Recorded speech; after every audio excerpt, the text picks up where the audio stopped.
But I want to do a big picture thing here. Seems to me wealthy people don't feel inflation and they vote Democrat. The rest of us do feel inflation and vote Republican.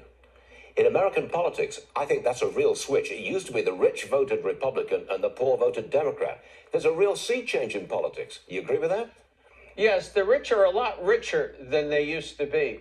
You know, there was an article recently about will we have the first trillionaire soon? And the answer is probably not, because once people get 100, 200, 300 billion dollars, they get more out of giving it away because they can't buy anything else. And so they get social status. Likewise, you get a certain amount of social status by being for, you know, letting minorities ahead, or, you know, being for more equality, or bumping taxes a little bit. The other thing also is, let's face it, they don't pay those taxes that often. They have ways around them. You know, when you have really a lot of money, there are all kinds of trusts you can set up to avoid the estate tax and so on and so forth. And so, you know, it's easy to be very noble if you have a sharp accountant. Okay, Donald Trump sounded the alarm on his tax cuts that are set to expire. Watch this. They must hate our country because there's no other reason that they can be doing the things they do. Take a look.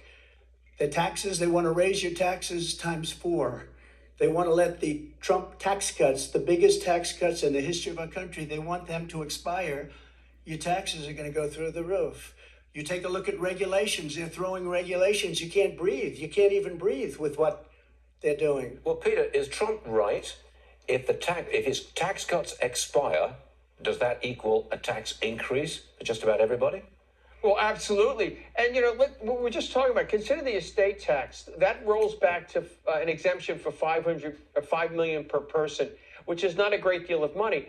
What the Democrats are most interested in is not taxing the really wealthy, because after all, who bankrolls the Democratic Party, but rather people who make more than a couple of $100,000 a year.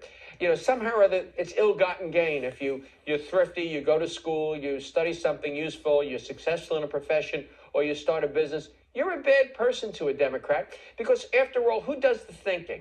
It's people who are in less that write for the New York Times, like David Leonhardt, who, you know, is constantly writing about how we should raise people's taxes, that the majority want taxes on the wealthy. Sure, if I gave you a grammar school class in an old-fashioned small town where there's a few rich people, do you think 27 of the students would vote for the 3 wealthy ones to pay for the field trip to Washington, or that they should all chip in equally to go to Washington at Christmas time?